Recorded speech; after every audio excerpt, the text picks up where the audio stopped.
આ 2 દિવસ પહેલા તું ક્યાં ગઈ હતી? ક્યાંય નહોતી ગઈ. સાચું સાચું કહી દે, કેમ કે મને ખબર પડી ગઈ છે કે તું ક્યાં ગઈ હતી. પણ હું ક્યાંય નથી ગઈ, સાચું કહું છું. અને કદાચ એ ગઈ હોય તો મેં તમને કીધું જ હોય. હા, તે મને કીધું જ તું, પણ તું જે કહીને ગઈ હતી ને ત્યાં નહોતી ગઈ. પણ તો મને યાદ નથી, અને એટલું બધું થોડી ના યાદ હોય. જો હું યાદ દેવડાવીશ ને તો બહુ ખોટું થઈ જાય, એટલે તું તારી રીતે કહી દે કે ક્યાં ગઈ હતી એમ. હા, મને યાદ આવ્યું. તમે પણ ગુસ્સો ન કરતા, હું મારા જૂના બોયફ્રેન્ડને મળવા ગઈ હતી. અને તે મને એમ કીધું તું કે તારા માસીની તબિયત ખરાબ છે એટલે તું ન્યા રહેવાની છો રાતે તે. પણ હું તમને સાચું કહેત ને તો તમે મને જવા જ ન દેત. પણ તારી વાત કઈ રીતે થઈ? ત્યાં તો એમ કીધું તું ને કે મેં એને બ્લોક કરી દીધો છે. થોડા દિવસ પહેલા અનબ્લોક કર્યો હતો. કેમ, હું કામ? થોડા દિવસ પહેલા તમારી સાથે ઝઘડો થયો હતો ને, એટલા માટે વાત કરવા માટે. કદાચ વાત કરવાથી સારું લાગે એટલા માટે. એમ તને એની હારે વાત કરીને સારું લાગે છે, પણ મળવા હું કામ ગઈ હતી? પણ એ ભાવનગર આવ્યો હતો તો એણે કીધું કે એકવાર મળી લઈએ. ક્યાં મળ્યા હતા તમે? કેફેમાં. સાચું બોલ, ક્યાં મળ્યા હતા? કેફેમાં જ મળ્યા હતા, સાચું કહું છું. તારા મેસેજ મેં જોઈ લીધા છે. અરે અમે તો ખાલી મસ્તી જ કરી હતી, એવું કાંઈ નથી. મેં તને વાત કરવાની ના પાડી હતી અને તો વાત કરીને ઉપરથી પાછી તું એને મળવાઈ ગઈ.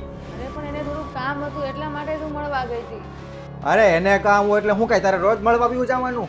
અરે પણ મારી ભૂલ થઈ ગઈ, હવે કોઈ દિવસ નહીં જાઓ. અને બ્લોક કરી દઈ. બ્લોક તો શું, એનો નંબર તો ડિલીટ કરી દઈશ. તારી જેવી છોકરીઓ છે ને ક્યારેય સુધરી જ ન હગે, અને તને છે ને તારી ભૂતકાળ તો ન ભૂલી શકતી હોય ને તો કોઈના ભવિષ્યને બરબાદ ન કરાય. અરે મને માફ કરી દો પ્લીઝ. અરે તને તો આ બધું હેલું લાગતું હોય છે. તું આ બધું મળવા ગઈ ને બધું તે ચેટ બેટ કર્યું ને કેટલી વાતો કરીને ખબર નહીં હું નો હું, અને મેં તો ખાલી તારા મેસેજ વાંચી નહીં, મને તો આમ કંઈક થઈ ગયું. મને તો એમ થાય છે કે હવે તારી હારે મારે કઈ રીતના રહેવું. અરે મને માફ કરી દો ને પ્લીઝ. મને એવું લાગે છે કે તું આજે જેમ મળવા ગઈ હતી ને એમ કદાચ અઠવાડિયા રહીને કે મહિના રહીને ગમે એવો નાનો એવો ઝઘડો થાય ને આપણા ઘરમાં, એટલે પાછી તું એને ફોન કરીશ ને પાછી તું મળવા જાય છે. એટલે તું અત્યારે એક કામ કર, મારી હારે તું અત્યારે રહેવાનું જ બંધ કરી દે. નીકળ અહીંથી, હવે મારે કોઈ દિવસ તારી જરૂર જ નથી. નીકળ તો હાલ.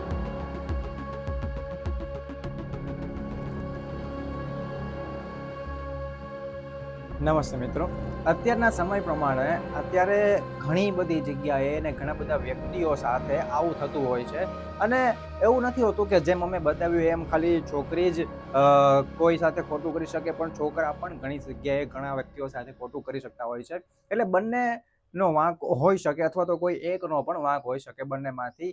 પણ મારું કેવું એટલું જ છે કે જો તમે તમારો ભૂતકાળ ભૂલી ન શકતા હોય ને તો જ્યાં સુધી તમે તમારો ભૂતકાળ ન ભૂલો ત્યાં સુધી કોઈના ભવિષ્ય સાથે રમાય નહીં અને કોઈનું ભવિષ્ય ખરાબ ન કરાય. આ માટે તમારે શું કેવું છે ને એ મને કમેન્ટમાં કહેજો. અને જો તમે ભૂતકાળ ભૂલી જશો અને કોઈના બીજાના જીવન સાથે તમે જોડાવા માંગતા હો, અથવા તો જોડાઈ જતા હોય છો, અથવા તો જોડાઈ ગયેલા હો, તો તમારે ખાસ તમારું ભૂતકાળ ભૂલી જ જવું જોઈએ, જેથી કરીને તમારી પણ જિંદગી સુધરી જશે અને જેની સાથે તમે જોડાયેલા છો એની પણ જિંદગી સુધરી જશે. નહીતર તો તમારી તો ખરાબ થશે જ, સાથે સાથે તમે જેની સાથે જોડાયેલા છો એમની તમે ખરાબ કરવા જઈ રહ્યા છો. એટલે હંમેશા બીજાનું જે જીવન છે એને સુધારવા માટે તમે તમારો ભૂતકાળ ભૂલો છો.